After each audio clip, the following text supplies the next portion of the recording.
కంపెనీలో ఎలక్ట్రీషియన్గా పనిచేస్తున్నారనేది వివరాలు అయితే మనకు అందుతున్నటువంటి పరిస్థితి అయితే కనిపిస్తుంది. అయితే రవీంద్ర కుటుంబ సభ్యులు మొత్తం అందరూ కూడా విజయనగరం జిల్లాలో ఉంటారు. విజయనగరం జిల్లాలో ఉంటున్నటువంటి అతని కుటుంబ సభ్యులు తన తల్లికి మిగిలినటువంటి వాళ్ళందరికీ సమాచారం ఇచ్చినటువంటి నేపథ్యంలో ప్రస్తుతం వాళ్ళైతే వెంటనే పోలీసులకు లొంగిపోమని సలహా ఇచ్చినటువంటి పరిస్థితి కనిపిస్తుంది. ఇక్కడ స్థానికులు కూడా ఉన్నారు. అసలు వీళ్ళకి సంబంధించి అంటే మీరు ఈ అపార్ట్మెంట్లోనే ఉంటారా? ఎప్పుడన్నా చూడడం కానీ ఏమైనా జరిగింది? తెలియదు సార్, వాళ్ళు అద్దెకున్నారు. ఈ అపార్ట్మెంట్ ఉన్న వాళ్ళు బయటకు ఎవరికి తెలియదు కదా. రాత్రి 1 గంటకి న్యూస్ వచ్చాయి, అందరికి తెలిసిపోయింది.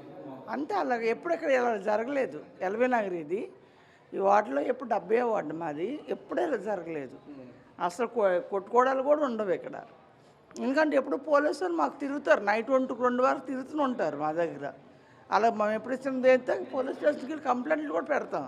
అసలు రావడం కానీ సీసీ కెమెరాల్లో రికార్డ్ అవుతూ ఉంటాయి కదా సహజంగా ఇక్కడ అపార్ట్మెంట్కి సంబంధించి.